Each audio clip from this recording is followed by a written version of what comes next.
Rest in peace.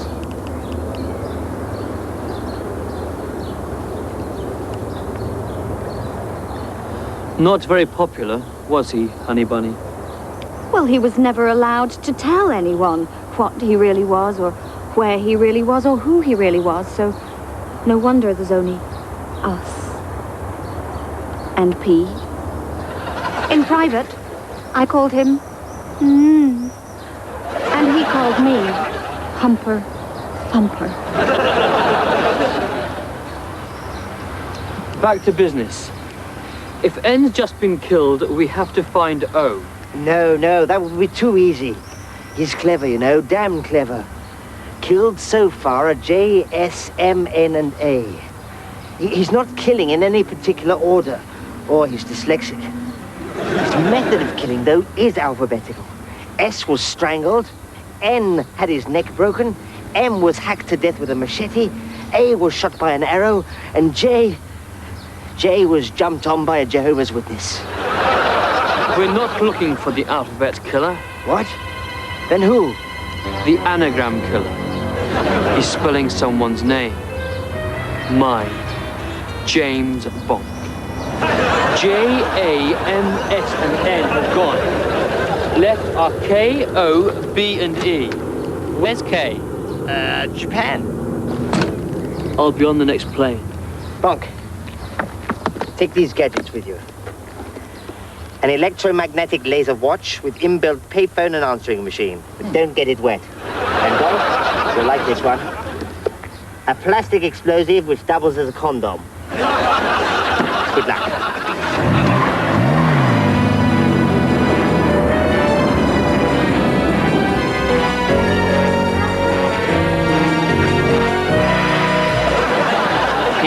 Bonk. Kay's been killed with a karaoke call.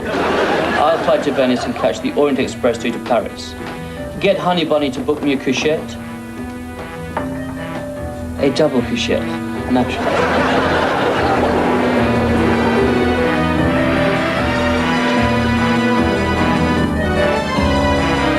P. Bonk. I'm afraid B's been buggered with a stale baguette. Oh, and can you send over 4 more explosive condoms? I'm expecting a big bang soon.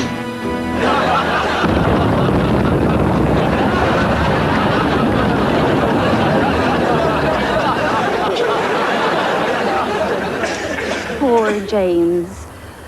But you mustn't blame yourself, P. At least he went the way he would have wanted to go. It's pretty ironic, isn't it, Honey Bunny? Bonk isn't killed by the alphabet killer in some devious way, but by a faulty condom. Can I have some time with him to say sorry? Excellent work, P. Bonk would never have figured it out that you were the alphabet killer. With my arch-enemy Bonk safely under the ground, nothing can stop me from achieving my lifelong ambition. The complete and utter destruction of the entire universe. You won't be able to destroy the world from behind bars, Dr. Goldpussy. Bonk, I don't believe it. But I saw the bang. I never wear condoms.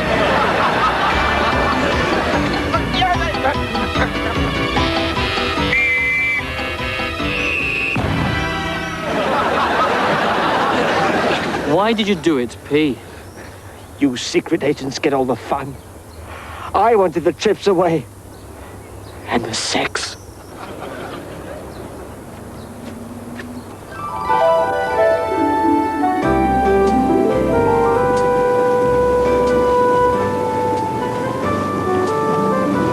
James!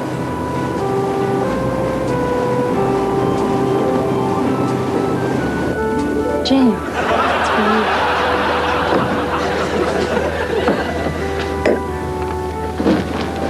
Hello? Bonk, this is F. I've taken over from N. We've got some urgent business for you. Sorry, F. I'm about to go undercover with the police. Your duty is to work, Bonk. F. I'm off for a while. Understand, F? Off. Bonk. Bonk. Bonk. Bonk. Bonk.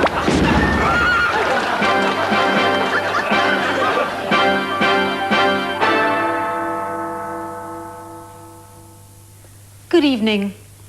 Asked why British customs are refusing entry to refugees from Yugoslavia, a Foreign Office spokesman explained, "We're prepared to do anything to help them out in Bosnia, but not help them out of Bosnia." At the end of a summer of high-profile political sex scandals, Chancellor Norman Lamont has denied that for the last 2 years he has been screwing the whole country. After spending only a few hours on holiday with his parents in Spain, the Prime Minister's son Jamie said he couldn't wait to get back and start his exciting new job stacking shelves at Tesco's.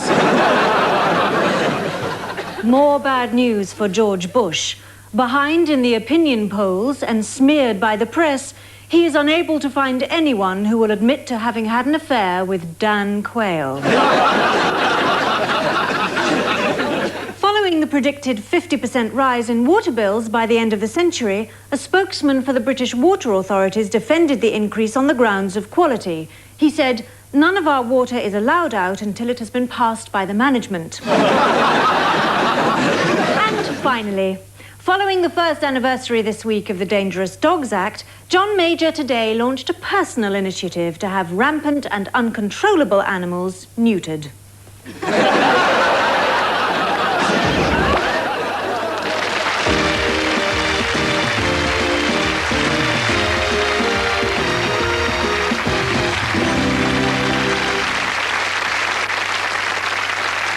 Hello and welcome to the show. My three guests tonight should all carry a chat show health warning. My producers won't tell me if it's for bigger ratings or presenter baiting, but they're tough, male and macho, and never short of a little aggro. In the case of John Conte, the aggro is contained in the ring.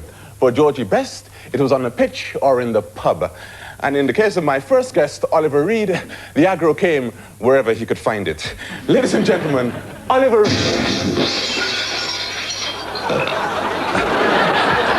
My second guest is the nimble-footed soccer superstar, Georgie Best.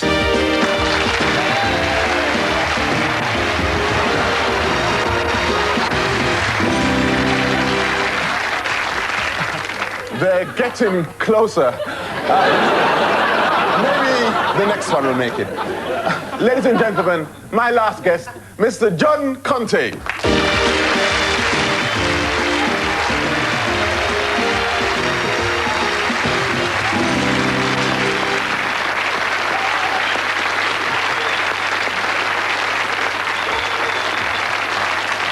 Glad you stayed on the orange juice, John.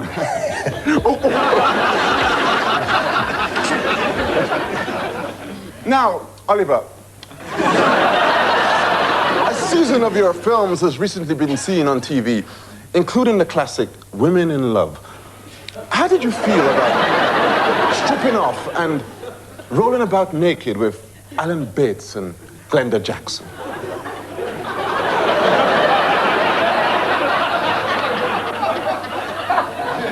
I've never been in the ring with Glenda Jackson. Of course not. Moving along, as a sporting hero, was your biggest regret never playing soccer for Northern Ireland in a World Cup?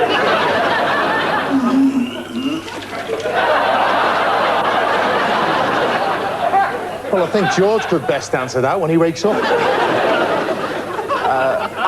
I think we've got it now. What was it like to successfully defend your title 3 times? Great. Fantastic knockout. One of the best nights of my life. Uh-huh. And John, what was it like to successfully defend your world title 3 times? I just told you. And John, what was it like to successfully defend your world title 3 times? Are you trying to take the piss?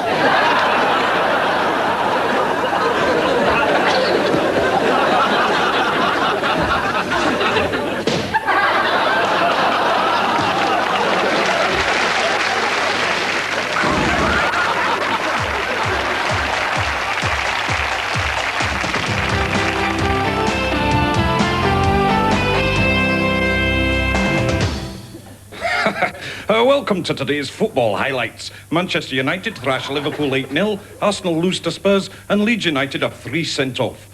But for those of you without expensive, unsightly satellite dishes, we bring you exclusive highlights of the outstanding fixture of the day.